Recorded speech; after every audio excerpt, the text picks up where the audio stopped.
A new visitor center on U Street has a personal meaning to his residents. Andrea Posner has more. The new U Street Visitor Center serves as a front door to the historically African American neighborhood.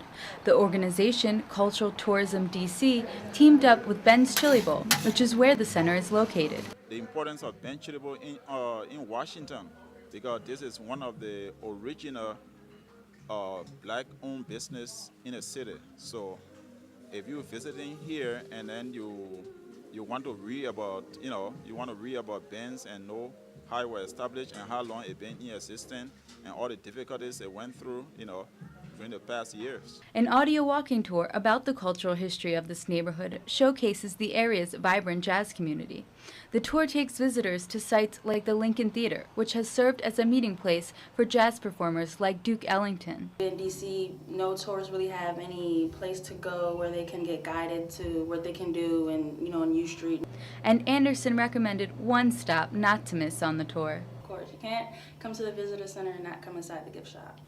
Before visiting U Street, you can download the audio walking tour for free at culturaltourismdc.com. Andrea Posner, District Wire News, Washington, D.C. A new showcase is underway at the American History Museum. The First Ladies at the Smithsonian exhibit will feature gowns from 11 of the most recent First Ladies and will be divided into 3 sections: the evolution of the First Lady, the tradition of the inaugural gown, and a First Lady's contribution to society. The exhibit will open March 10th.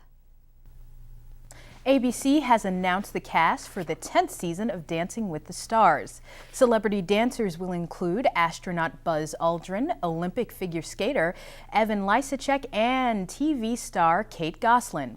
Donny Osmond was the big winner last season, taking home the coveted Mirror Ball trophy. Season 10 will premiere Monday, March 22nd at 8 p.m. Skiing, skating, and snowboarding are the big draws at the Winter Olympics. But another sport has quietly swept some Olympic fans off their feet. Sean Connolly has the story. Ready? Slide. To the untrained eye, curling looks like a bizarre sport which combines shuffleboard, bowling, and bocce.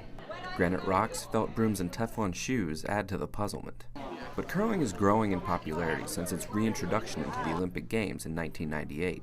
We are having an open house because it's the Olympics, and we want to provide an opportunity to anyone and everyone in the region to come try curling. Ann Drummy heads the Potomac Curling Club here in the D.C. area. We're expecting almost 900 people to come through our doors today. It's phenomenal. The open house here at the Curling Center in Laurel, Maryland introduces newcomers to the game. Just what is curling? Curling is a winter sport, and we slide a 42-pound rock from one side of the sheet to the other side, and the team that gets their rock closest to the middle, once all 16 rocks have thrown, will score points. Knowing where to place the rock is where the game turns from shuffleboard to become chess on ice. And there's different, strategies of games. Sometimes you want to hit stones out, sometimes you want to try and clog stuff up. Curling equipment is unlike anything seen in any other sport, especially the brooms.